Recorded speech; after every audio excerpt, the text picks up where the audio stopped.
మొట్టమొదటిసారిగా నాలుగోసారి ముఖ్యమంత్రిగా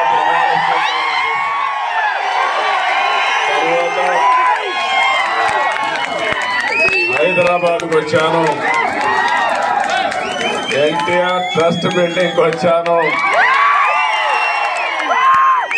నా ఆత్మీయులందరినీ ఒకసారి కలిసి అభినందన తెలియజేయాలి, అనే ఉద్దేశంతో ఇక్కడికి వచ్చినప్పుడు మీరు చూపించే అభిమానం చూస్తా ఉంటే నాకెంతో ఆనందం, నాకొక ఉత్సాహాన్ని కూడా మిమ్మల్ని చూస్తా ఉంటే ఇంకా ఎక్కువ చేయాలనే ఉత్సాహం వస్తా ఉంది. వేదిక పైన వేదిక ముందర ఉన్నటువంటి నాకు ప్రాణ సమానమైన తెలుగుదేశం పార్టీ కుటుంబ సభ్యులందరికీ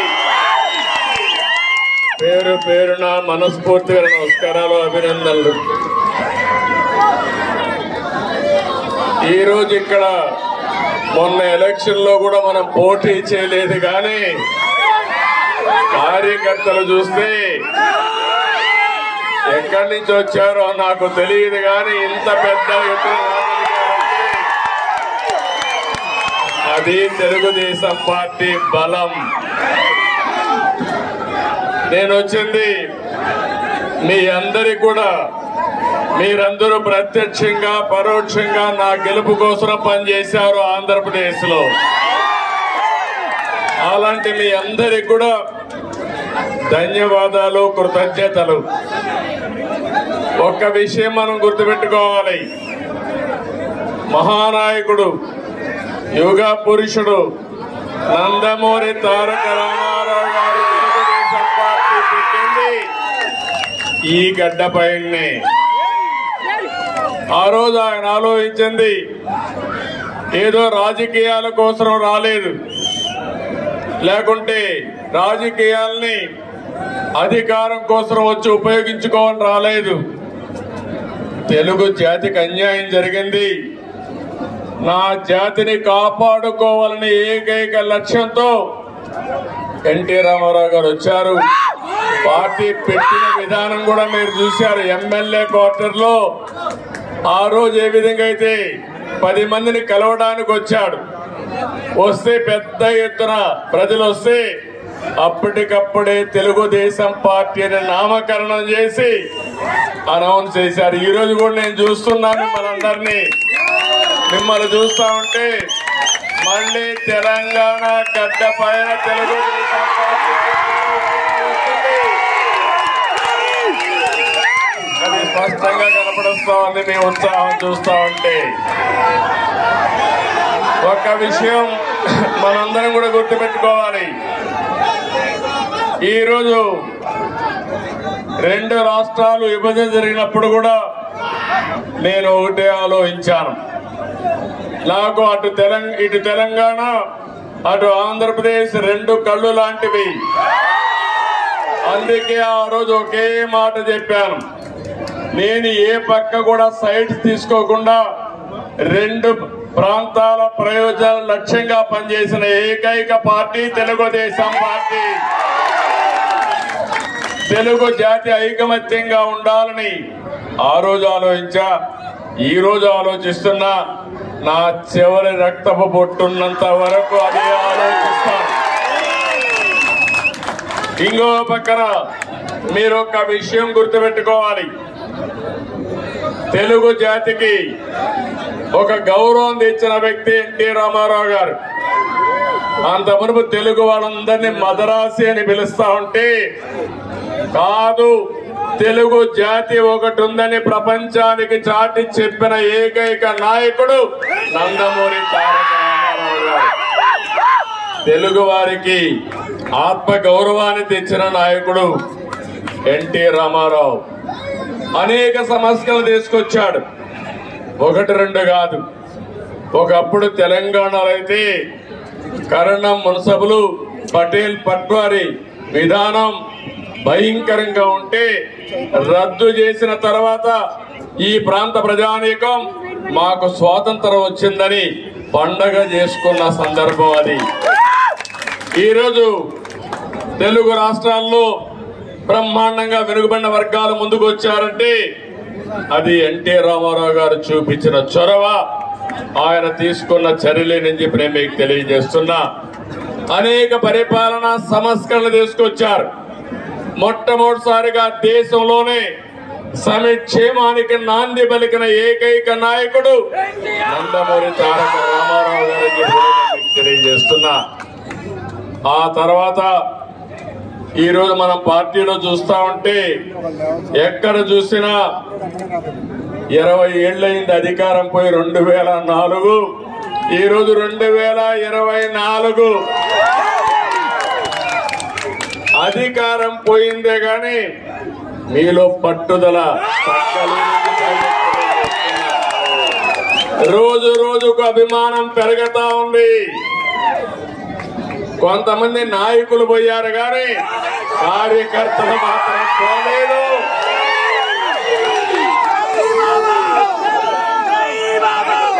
తెలుగు జాతి ఉన్నంత వరకు తెలుగుదేశం పార్టీ జెండా రెపరెపలాడుతుంది. ఎవ్వరు కూడా తుడిచి పెట్టలేరు. ఏ విధంగా అయితే నందమూరి తారక రామారావు గారు తెలుగు జాతి ఉన్నంత వరకు తెలుగు వారి గుండెల్లో ఉంటారో, అదే విధంగా తెలుగు జాతి ఉన్నంత వరకు పసుపు జెండా ఎగరతానే ఉంటుంది. అయితే ఈ సందర్భంగా మనం కొన్ని విషయాలు కూడా మాట్లాడుకోవాల్సిన అవసరం ఉంది. ఈ రోజు మనం చూస్తే తెలుగు జాతి కూడా అనేక సంక్షోభాలు ఎదుర్కొంది. నేను కూడా తెలుగుదేశం పార్టీ నాయకులు కార్యకర్తలు కూడా అనేక సంక్షోభాలు ఎదుర్కొన్నాం. కానీ ప్రతి ఒక్క సంక్షోభాన్ని ఒక అవకాశంగా మలుచుకొని తిరుగులేని శక్తిగా తెలుగుదేశం పార్టీ ఎదుగుతూనే వచ్చింది. భవిష్యత్తులో కూడా ముందుకు పోతామని చెప్పి నేను మీకు తెలియజేస్తున్నా. నన్ను జైల్లో పెట్టారు ఏ కారణం లేకుండా. కానీ ఆ రోజు హైదరాబాద్ లో మీరు చూపించిన చొరవ నా జీవితంలో ఎప్పుడూ మర్చిపోలేను. ఇప్రో సెంటర్ లో గాని అదే మాదిరిగా గచ్చిబౌలిలో మీటింగ్ పెడితే రెచ్చిపోయిన ఉత్సాహంతో నాయకులు లేకపోయినా మేమే నాయకులని చెప్పి లక్షల మంది వచ్చారంటే అది నా జీవితంలో ఎప్పుడూ జైల్లో ఉండి చూసి నేను చేసిన పనికి, నేను చేసిన అభివృద్ధి గుర్తుపెట్టుకుని నాకు సంఘీభావాన్ని తెలియజేశారంటే ఆ రోజే నేను అనుకున్నా నా జన్మ చరితార్థకమని. ఇక్కడే కాదు, ప్రపంచం మొత్తం అన్ని 70-80 దేశాలు, ఆ దేశాల పేర్లు కూడా నాకు తెలియవు. కానీ తెలుగు వారు అక్కడికి వెళ్లి 53 రోజులు రోడ్డెక్కి నిరసనలు తెలియజేశారు. ఇది మరిచిపోలేని అనుభవం అని చెప్పి నేను మీకు తెలియజేస్తున్నా. ఈ సందర్భంగా మనందరం ఒకటే గుర్తుపెట్టుకోవాలి. ఈ రోజు రాష్ట్రంలో తెలుగు జాతి ఎన్టీ రామారావు గారిని ఎప్పుడూ మరిచిపోలేరు. అదే సమయంలో ఈ దేశానికి ఒక దిశ చూపించిన వ్యక్తి పివి నరసింహారావు గారు అని చెప్పి కూడా నేను మీకు తెలియజేస్తున్నా. ఆర్థిక సంస్కరణలు 1991లో పివి నరసింహారావు గారు మొట్టమొదటిసారిగా అమలు చేశారు. అప్పటి నుంచి ఈ దేశంలో సంపద సృష్టించడం సులభమైంది. అలాంటి ఇద్దరు నాయకులు ఈ గడ్డ మీద పుట్టడం తెలుగు వారి అదృష్టం అని చెప్పి మరొకసారి తెలియజేస్తున్నా. ఎంతో మంది నాయకులు పోరాడారు, ఎన్నో త్యాగాలు చేశారు. కానీ ఇటీవల కాలంలో ఈ ఇద్దరు నాయకుల యొక్క సమాజం హితం కోసం చేసిన పనులు మనం ఎప్పుడు మర్చిపోలేమని చెప్పి తెలియజేసుకుంటున్నారు. ఇంకో పక్క రాజకీయం అంటే సొంత వ్యాపారాలు చేసుకోవడం కాదు, భావోద్వేగాలు రెచ్చగొట్టడం కాదు, ప్రజల జీవితాల్లో వెలుగు చూపించగలిగింది నిజమైన రాజకీయం అని చెప్పి కూడా నేను మీకు తెలియజేస్తున్నా. మీరు ఒక్కసారి ఆలోచిస్తే తెలుగుదేశం ముందు, తెలుగుదేశం తర్వాత తెలుగు వారి చరిత్ర రాయాలంటే చాలా సులభంగా రాసే అవకాశం ఉంటుంది. ఇప్పుడు హైదరాబాద్ ని మీరు చూస్తున్నారు. 95 ముందు ఒక్కసారి మీరు ఆలోచించుకోండి. జూబ్లీ హిల్స్ ఇదే డెడ్ ఎండ్. అప్పుడు ఇప్పుడు చాలా మంది మిత్రులు పత్రికా విలేకరులు వచ్చారు. వీళ్ళందరూ కూడా ఎంతో ఉత్సాహంగా నాకు స్వాగతం పలికారు. ఆ రోజు నుంచి ఈ రోజు నుంచి ప్రత్యక్ష సాక్షులు రాయడానికి పత్రికా విలేకరులందరూ. ఆ రోజు నేను ఒకటే ఆలోచించాను, తెలుగు వాడికి సత్తా ఉంది, అభివృద్ధి చేసి చూపిస్తామని మొట్టమొదటిసారిగా హైటెక్ సిటీతో ప్రారంభించి నిన్న కూడా ఫ్లైట్ లో వస్తామంటే చూశాను హైటెక్ సిటీని.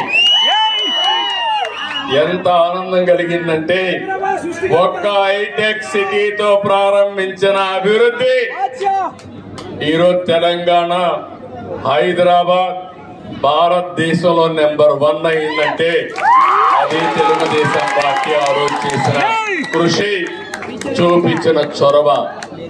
ఏ రాజకీయ నాయకుడికైనా ఏ పార్టీకైనా దీనికంటే కూడా ఏ తృప్తి ఉండదని చెప్పి నేను మీకు తెలియజేస్తున్నా.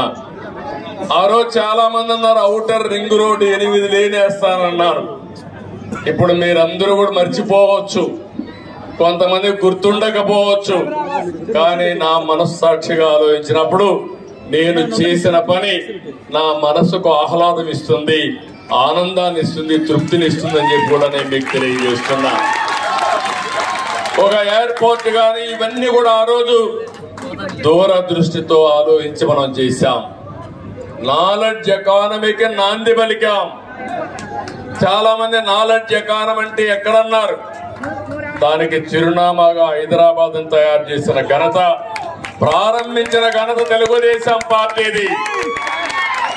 అదే సమయంలో ఆ తర్వాత వచ్చిన అన్ని రాజకీయ పార్టీలను అభినందిస్తున్నా. కాంగ్రెస్ పార్టీని ఆ తర్వాత 10 ఏళ్లు ఉన్నారు, 3 ముఖ్యమంత్రులు వచ్చారు, ఎవరు కూడా చెడగొట్టలా. తర్వాత టీఆర్ఎస్ వచ్చింది, 10 ఏళ్లు ఉన్నారు, వాళ్ళు కూడా చెడగొట్టలా. ఇప్పుడు మళ్ళా కాంగ్రెస్ వచ్చింది, రేవంత్ రెడ్డి గారు ముఖ్యమంత్రి అయ్యారు, మళ్ళా అభివృద్ధిని ముందుకు తీసుకుపోతున్నారు. అందుకే నేను నిన్న కూడా నేను ముఖ్యమంత్రి అవుతానే నేనే లెటర్ రాశాను రేవంత్ రెడ్డి గారికి, గౌరవ ముఖ్యమంత్రి గారికి. 2 రాష్ట్రాల మధ్య కొన్ని సమస్యలు ఉన్నాయి, ఈ సమస్యల్ని పరిష్కారం చేద్దాం, నేను వచ్చి మిమ్మల్ని కలుస్తానని నేనే చొరవ తీసుకున్నాను. దానికి తెలంగాణ ముఖ్యమంత్రి సానుకూలంగా స్పందించారు. అందుకు ఈ సభ ద్వారా కూడా మనస్ఫూర్తిగా ధన్యవాదాలు తెలియజేస్తున్నాను. తెలుగు జాతి ఒకటి, అన్నదమ్ములు విడిపోతాం, విడిపోతే చిన్న చిన్న సమస్యలు వస్తాయి, భావోద్వేగాలు ఉంటాయి, కానీ అది శాశ్వతంగా ఉండకూడదు. ఎప్పుడైనా అన్నదమ్ములు విడిపోయినా బయట వాళ్ళు మన మీదకి వస్తే మన ఇద్దరం ఒకటేనని చెప్పి నిరూపిస్తామా? ఆ ఐకమత్యం ఇక్కడ ఉండాల్సిన అవసరం ఉంది. మన జాతి ఒకటి, తెలుగు జాతి, మనం మాట్లాడే భాష ఒకటి, తెలుగు భాష. భాషను కాపాడుకోవాలి, జాతి ప్రయోజనాలు పరిరక్షించుకోవాలి, 2 రాష్ట్రాలు కూడా బాగుపడాలి, ముందుకెళ్ళాలి. అదే తెలుగుదేశం పార్టీ ధ్యేయం కూడా. అవునా కాదా మీరే ఆలోచించుకోవాల్సిన అవసరం ఉంది. ఇంకొక పక్కన మీరు ఒకసారి చూస్తే 2 రాష్ట్రాలు విడిపోయిన తర్వాత, అన్నాదమ్ములు విడిపోయిన తర్వాత ఎవరి కుంపటి వాళ్ళదే. కష్టపడితే సుఖపడతారు, ఎక్కువ సంపాదించుకుంటే ఆనందంగా ఉంటారు. అయితే అదే సమయంలో ఏదైనా కలిసి పనిచేస్తే ఒక న్యూ ఎనర్జీ కూడా వస్తుంది. ఇద్దరు ఐకమత్యంగా ఉంటే ఐకమత్యం చాలా బలాన్ని ఇస్తుంది. ఒకప్పుడు 42 మంది ఎంపీలు ఉండేవాళ్ళు ఆంధ్ర రాష్ట్రంలో, దగ్గర ఒక 18 మందో 16 మందో రాజ్యసభ మెంబర్లు ఉండేవారు. ఇప్పుడు 2 రాష్ట్రాలు విడిపోయిన తర్వాత తగ్గిపోయినాయి. కానీ ఏ సమస్య వచ్చినా నేను ఒకటే చెప్తున్నాను, నాకు ఆంధ్రప్రదేశ్ అని తెలంగాణ అని కాకుండా 2 రాష్ట్రాల ప్రయోజనాలు, తెలుగు జాతి ప్రయోజనాలు కాపాడడానికి ముందరుంటాను. కొంతమంది ఆలోచిస్తున్నారు గొడవలు పెట్టుకుంటే సమస్యల పరిష్కారం అవుతాయని. గొడవలు పెట్టుకుంటే నీళ్లు రావు, సమస్యల పరిష్కారం కావు, అభివృద్ధి జరగదు, దానివల్ల లాభం కంటే ఎక్కువ నష్టం వస్తుంది.